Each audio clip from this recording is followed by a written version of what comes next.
Hello, Digital 3 marketing students. Welcome to lesson 35, 36, and 37, where we are going to do a revision on the chapter 3, which is the macro environment analysis. We have covered this topic extensively, where we discussed the pastel approach, where we discussed the slept approach, looking at the political, looking at the economic, looking at the social, looking at the technological, looking at the legal, and looking at the environmental factors influencing the macro environment of digital marketing. So just as a recap, yesterday we had a look at the case study analysis where we discussed the Maasai people. If you remember, I played a video about the Maasai people, how they've been coexisting with lions, and how you need to prove as a young man to be, a man in order to kill a lion. So masculinity or transformation from being a teenager to a man is proven by killing a lion. And there's been a concern from environmental conservation groups that most lions are becoming extinct, because imagine in a population, whenever men are growing, you have to kill a lion. It means that the population of lions is decreasing. So you were asked to consider the social factors when coming up with a digital marketing strategy that is aimed to change the behavior towards hunting lions by the Maasai people. So this is a cultural thing, because this is how the Maasai people have lived socially, how they have transformed within their societies, especially men, that you have to kill a lion to prove your strength, as well as protecting their livestock from lions. So we had an interesting discussion on those social forces that has to be considered when coming up with an anti-lion campaign. So in this lesson, we're just going to do a revision. So since it's a pre-recorded lesson, I'm just going to take you through everything that we covered throughout the past 2 weeks. So we looked at the rate of environmental change. We do not live in a static environment. So many things are happening in this environment, especially if you look at the last 5 years. There's been so many changes in the environment, socially, physically, economically, politically. So many things have been happening post COVID-19, even before COVID-19. So the environment is always on the move. Even as individuals, we are also always on the move. We keep growing, we keep multiplying, we get jobs, we get fired, we change jobs, we move, we migrate from one place to another. So all these things that are happening in the environment, digital marketers have to understand that the environment is not static. The environment is constantly dynamic. So we need to be aware of all the things that shape societies. So we are going to look at the technological forces, we're going to look at the economic forces, we are going to look at the political forces, we're going to look at the legal forces and the social forces that we need to consider when we are coming up with strategies, when we are implementing strategies, when we are tracking the performance of strategies, and when we are reporting back what is it that we achieved on that strategy. So one of the major themes that, the major concepts that we discussed were microenvironment, strategic agility, environmental scanning, situation analysis, and globalization. As you know, you cannot talk about digital marketing without talk about globalization, because globalization is the increase of international trading and shared social and cultural values across the globe.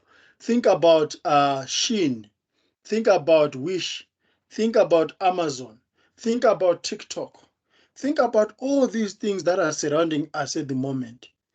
They are not determined by physical barriers. They are boundaryless. We can connect, we can adopt, we can adapt are happening all over the world. So this is something that digital marketers must also take note of. Okay? We're supposed to have a discussion, to discuss what the aspects of the microenvironment, and I know that by now you know what those aspects are. You just need to mention the pastel approach and how do these aspects influence digital marketing strategy. We've been discussing this throughout the week, and you are also going to discuss this in your F1 assignment. So you need to understand how these factors have got an impact on digital marketing strategy. So the rate of environmental change. In the digital world, changes in social culture and particularly pop culture tend to be very rapid. And as a result, they have an impact on how brands engage with customers online. You need to understand the pop culture, you need to understand what's trending so that you emotionally connect or you resonate with the audience. Introduction of new technologies and changes in their popularity tend to occur more frequently and with increasing speed from concept to commercialization.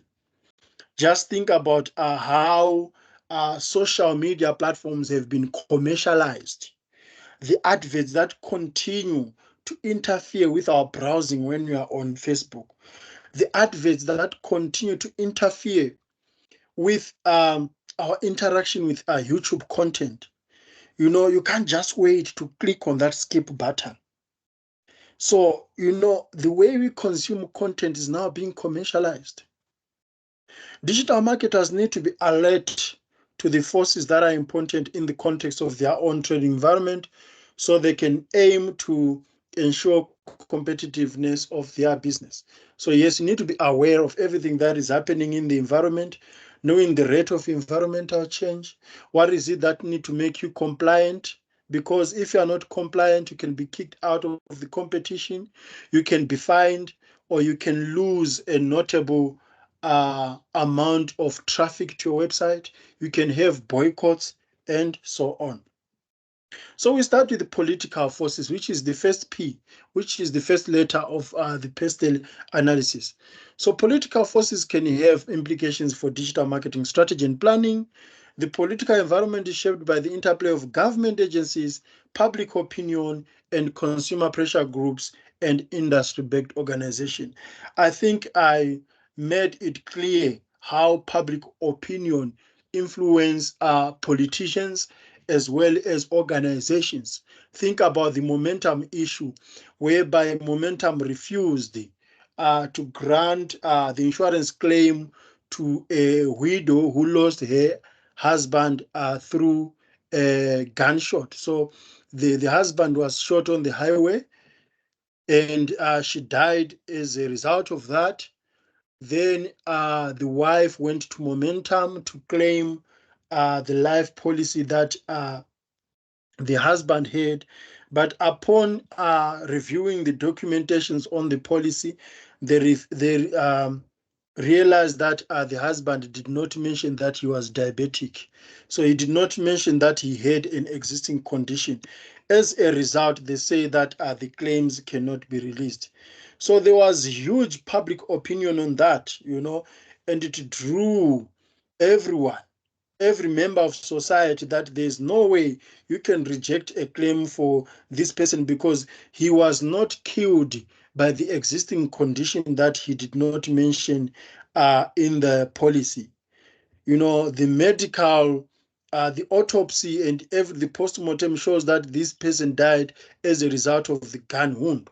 So, but from a legal point of view, Momentum was just following procedure, and other players in the insurance sector, they say that what Momentum did was right. But from a social point of view, public opinion was actually stronger than everything. So as a result, Momentum ended up releasing the claims, and the widow received the amount as she expected. So if it wasn't for public opinion, Momentum wouldn't have released the claim. And if Momentum was going to say, you know what, we were right, and even the industry is backing us up, they were going to lose a lot of business from the customers who are with Momentum. So that's how you need to understand the political environment. Who shapes opinion? How strong are those opinions? How powerful are those opinions? So the political environment has many factors that influence the trading environment, especially when you are aware of black Twitter. Maybe we need to start calling it black tax, black X, because Twitter is now X. So there are also issues such as taxation, investment, and management of business and public affairs. In countries like Ghana or Uganda, I can't remember, you are taxed to be on the internet. So whatever amount that you spend on your data bundle or on your internet bundle, you pay 2% to the government. So the government's influence over the economy has an overall impact on economic performance and also business investment. So we look at political control and democracy, we look at internet governance, we look at taxation, we look at social media and political change. So these are the political factors that shape digital marketing, and you need to consider how these can influence strategy, how these can influence the way you engage with your audience. Imagine if you were a digital marketing manager for Momentum at that period, you had to trade with care, knowing what is happening in the political arena. Then we've got the economic forces.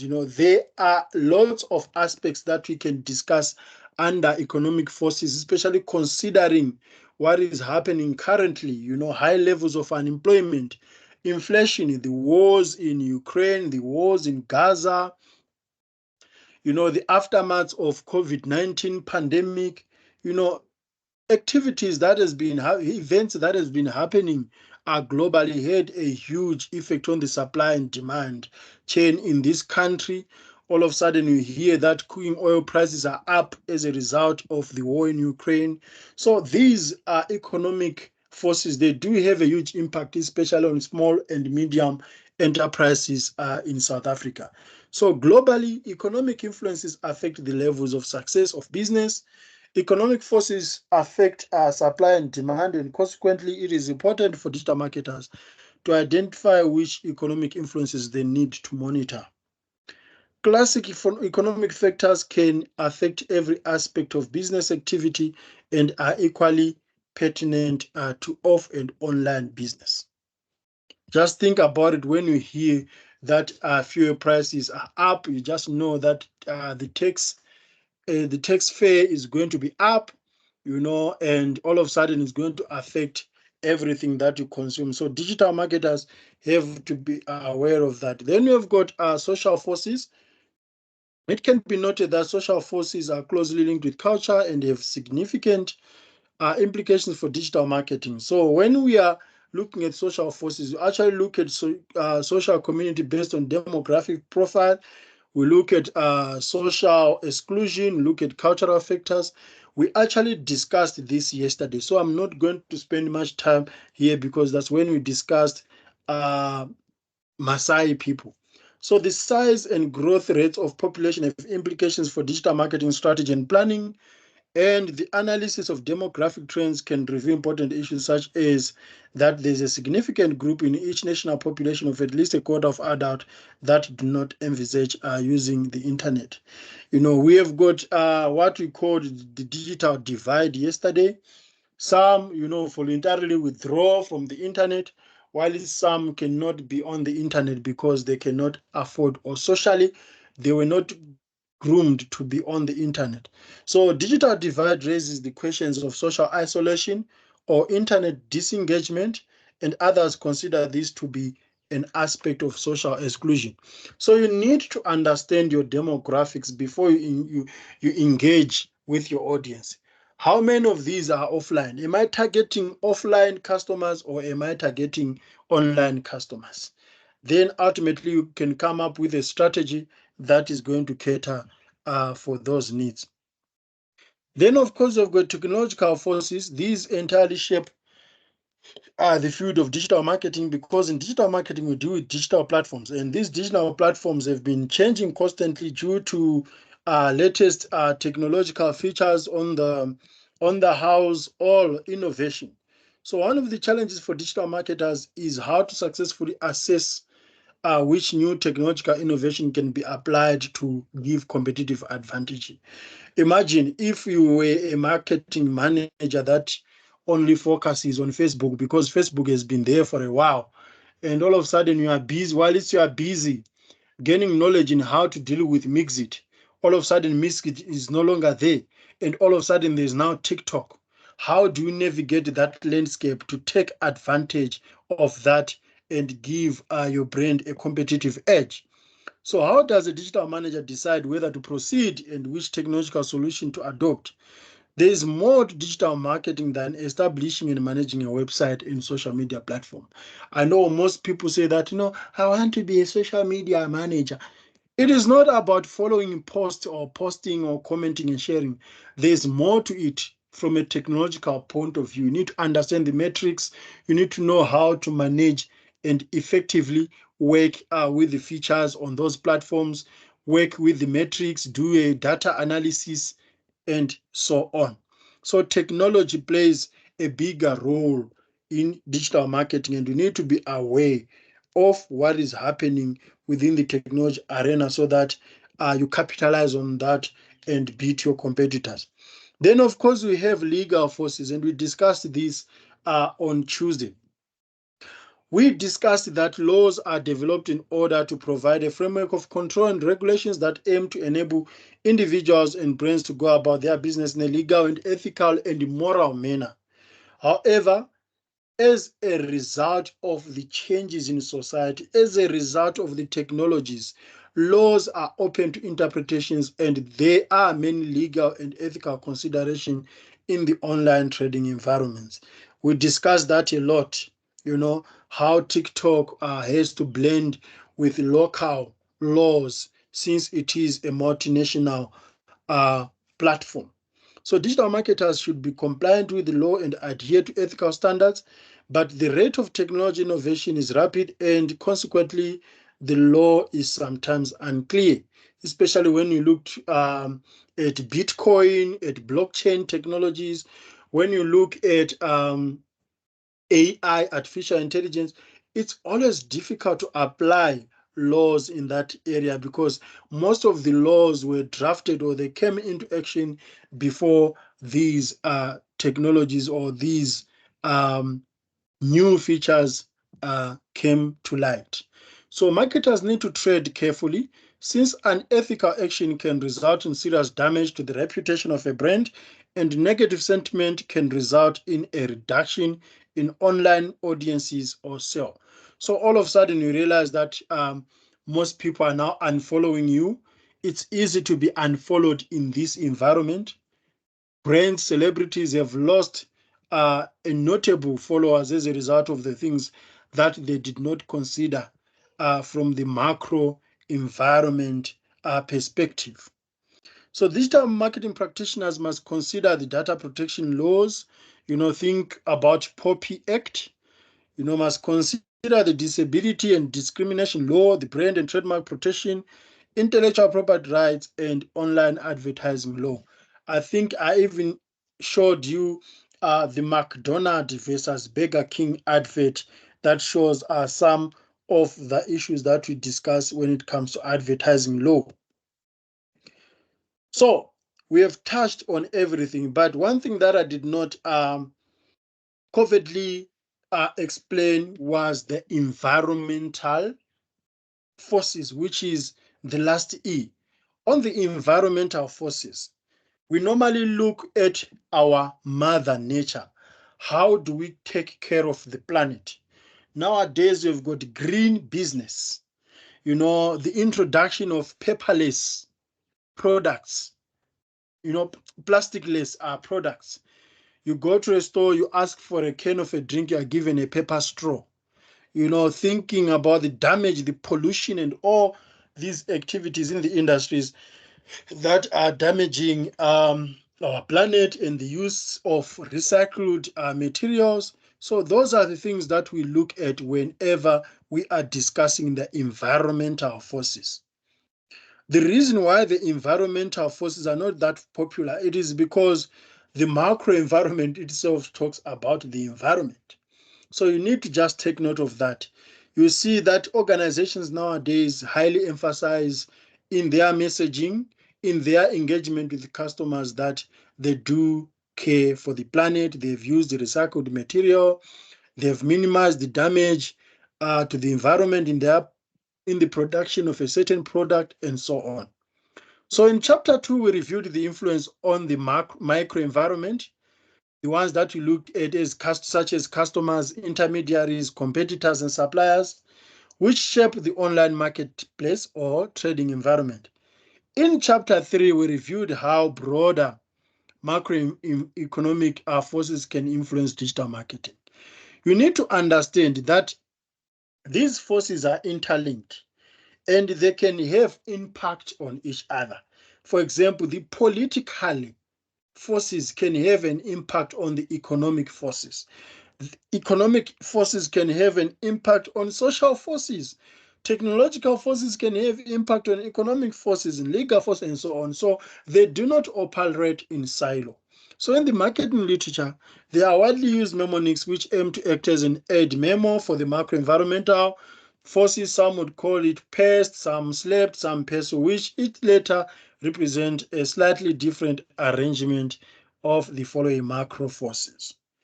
And these are the forces that we discussed. And I told you that in some instances, you are not going to come across the pastel forces, because P can stand for governmental forces, E can stand for market conditions, technological forces can stand for innovations, legal forces can stand for governmental forces, and they can also stand for regulatory forces, and environmental forces can stand for physical or geographical forces. So for a digital marketer, the most important task is to carry out a thorough assessment of the forces that are shaping the online marketing environment and identify which forces have implications for their own marketing planning and strategic initiatives. So that's it for chapter 3. And if there are any questions, if there are any comments, do not hesitate to reach out as we meet in class on Tuesday next week. We are going to do a case study revision. So this was a theoretical revision. So on Tuesday, we are going to do a case study revision by looking at the pastel factors holistically. So that's it for today, and I hope you continue to enjoy the Easter holidays, and do not forget to work on your assignments, as the deadlines are looming very soon. Next week, the submission should be open, and do not wait until last minute, guys. You need to have enough preparations. Do your best in your F1 and revisit all the slides and the links that are available on Core Campus. Okay. Thank you. We see each other on Tuesday.